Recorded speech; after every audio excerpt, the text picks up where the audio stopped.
continue. Excusez-moi, la vidéo a été coupée.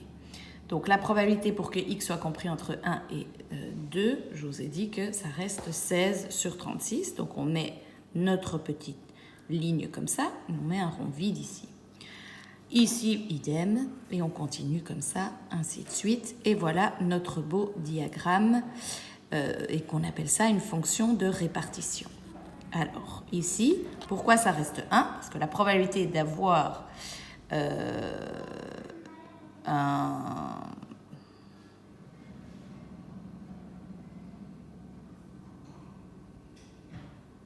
oui, la probabilité pour avoir... pardon, excusez-moi, parce qu'ici, effectivement, la probabilité pour avoir un gain inférieur ou égal à 6, ce sera toujours 1, puisqu'on aura toujours un gain inférieur ou égal à 6. La même chose avec inférieur ou égal à 7, on aura toujours un gain inférieur ou égal à 7, puisque la valeur maximale que ça peut prendre, ça vaut 5. Et on doit rajouter également ici la probabilité pour que x soit plus petit ou égal à 0, c'est 0, parce qu'on ne pourra jamais avoir effectivement des valeurs négatives quand je lance 2D, puisque je fais la valeur absolue de la différence des gains. Et voilà comment se présente ma fonction de répartition. Alors ici, on est d'accord que c'est 16 sur 36. Ici, c'est 34 sur 36. Et en fait, qu'est-ce qu'on va avoir ici? On va voir ici les différentes probabilités qui se retrouvent ici dans ma distribution de probabilités. Ici, en fait, les différents écarts entre chacun des escaliers ici, ça va être en fait les probabilités pour que ça prenne exactement la valeur 1. Donc ici, ça va être 8 sur 36. Ici, ça va être 6 sur 36. Ici, l'écart ici, ça va être 4 sur 36. Et ici, l'écart ici, c'est 2 sur 36.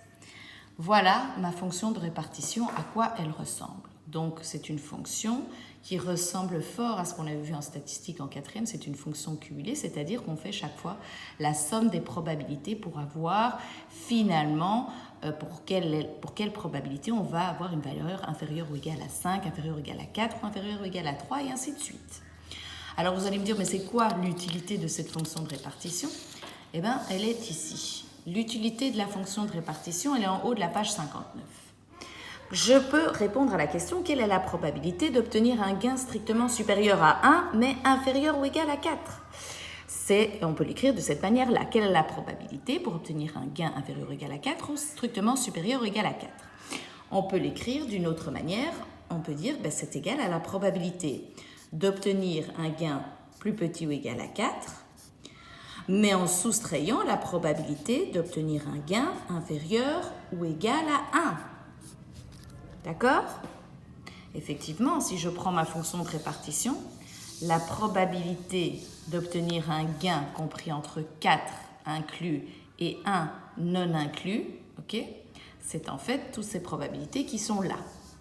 Alors en fait, c'est exactement la même chose que de calculer la probabilité pour que x soit plus petit que 4, donc tout ça, moins la probabilité pour que x soit plus petit ou égal à 1, et ça me donnera bien cet écart ici. Donc, ça me permet finalement de calculer une probabilité d'obtenir un gain compris entre telle ou telle valeur. Alors la probabilité pour que x soit plus petit ou égal à 4, c'est tout simplement l'image de 4 par la fonction de répartition. Quelle est l'image de 4 par la fonction de répartition? L'image de 4 par la fonction de répartition, c'est 34 sur 36. Je le mets ici déjà. Moins l'image de 1 dans la fonction de répartition. Quelle est l'image de 1 dans la fonction de répartition? C'est 16 sur 36. 1, c'est pas ici, c'est ici. 16 sur 36. Donc, c'est la probabilité 34 sur 36 moins 16 sur 36.